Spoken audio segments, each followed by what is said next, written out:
మనకి సక్సెస్ఫుల్గా అయితే శ్రీశైలం దర్శనం అయితే అయిపోయింది. ఇప్పుడైతే సాక్షి గణపతి దగ్గరికి అయితే వచ్చామండి. స్వామివారి దగ్గరికి అయితే వచ్చి మనం ఏంటంటే శ్రీశైలం దర్శనం చేసుకున్న తర్వాత ఇక్కడ చేసుకోకపోతే ఇంకా అక్కడ వృధా అంటే మరి గుళ్ళోకి అయితే వెళ్తున్నామండి. ఇప్పుడు స్వామివారిని దర్శనం చేసుకొని మళ్ళీ పాలధార పంచదార అంటండి మళ్ళీ అక్కడికి వెళ్ళాలని. నెక్స్ట్ అయితే స్వామివారి టెంపుల్ అయితే ఇలా ఉంటుందండి. చూడండి స్వామివారు.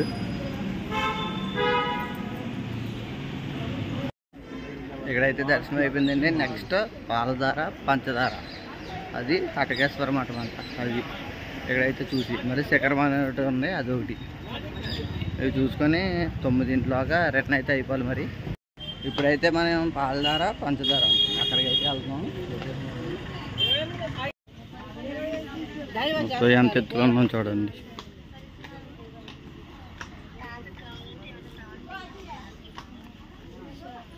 ఓ చాలా లోతుగా ఉంది. లోయ అయితే ఇప్పుడు అక్కడికి వెళ్ళాలని మనం.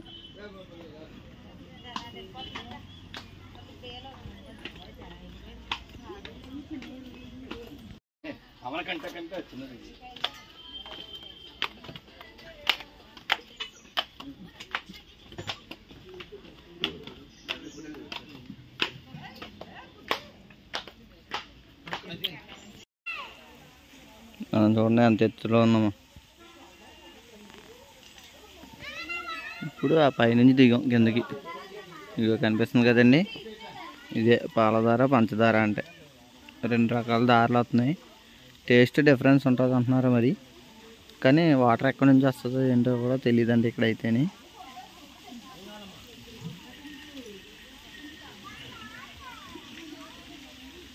పాలధార పంచదార అన్నంత ఏం లేదండి. 150 మెట్లు దిగాము, మరి ఎక్కాము. ఏమనిపించలేదు నాకైతే. మరి ఇక మన బ్యాక్ సైడ్ చూసారు కదా, ఇల్లు కట్టుకుంటున్నారు. రేకులతో వాటితో లోపల సెంటరింగ్ టైప్లో వేసి దానిపైన దిగేస్తున్నారు. మళ్ళీ మన సైడ్ అయితే అసలు ఇలాంటి ఇల్లు ఎక్కడ కూడా కనబడవు. భలే ఉందండి. మనం అయితే ఇప్పుడు శిఖర దర్శనానికి అయితే వచ్చామండి. ఇదిగోండి శిఖర దర్శనం అయితే అక్కడంట. నైట్ 9 అయ్యేటప్పటికి ఈ టోల్గేట్ ఉంది కదా, ఇదైతే టోల్గేట్. అక్కడ చెక్ పోస్ట్ దగ్గర మొత్తం ఆపేస్తారు. మొత్తం గేట్ వేసి ఇంక బంద్. మళ్ళీ తర్వాత రేపు పొద్దున్న 6 వరకు కూడా పంపరు. మనం అయితే ఇప్పుడు 3 అయింది టైము. నో ప్రాబ్లం, మొత్తం అన్నీ క్లియర్గా చూసుకొని అయితే వెళ్ళొచ్చు. పార్కింగ్ మటుకి ఎక్కడికక్కడ బాగా ఇచ్చారండి మొత్తం. ఇక చూడండి పార్కింగ్. ఇప్పుడైతే మనం పైకి వెళ్దాం. శిఖర దర్శనం అంటున్నారు, ఏంటో చూద్దాం. మరి మనకు అలాంటివి చూడాలంటే బాగా క్యూరియాసిటీ అయితే ఎక్కువ. మరి కొండలు ఉండే వ్యూ ఎంత బాగుంటుందో. ఇదేదో చూడడానికి తేనెపట్టు పడితే ఎలా ఉందో అలా ఉన్నాయి. ఏదో ల్యాండ్స్కేప్ అయినా జరిగినట్టుంది. జాగ్రత్త కదా కొండలు.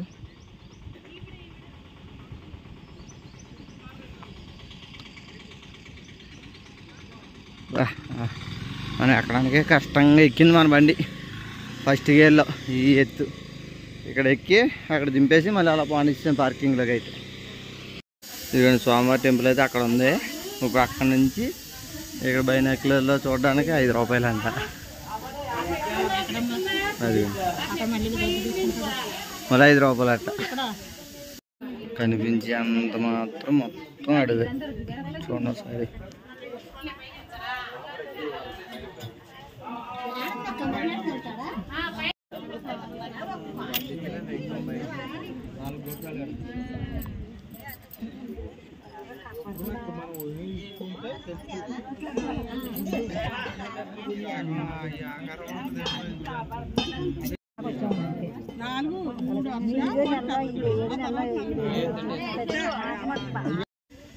చూడండి కోనేరు చూడండి ఎంత లోతుందో. అబ్బా ఇదేమో ఏదో పార్క్ టైప్లో ఉంది, జూలాజీ పార్క్ లాంటిది.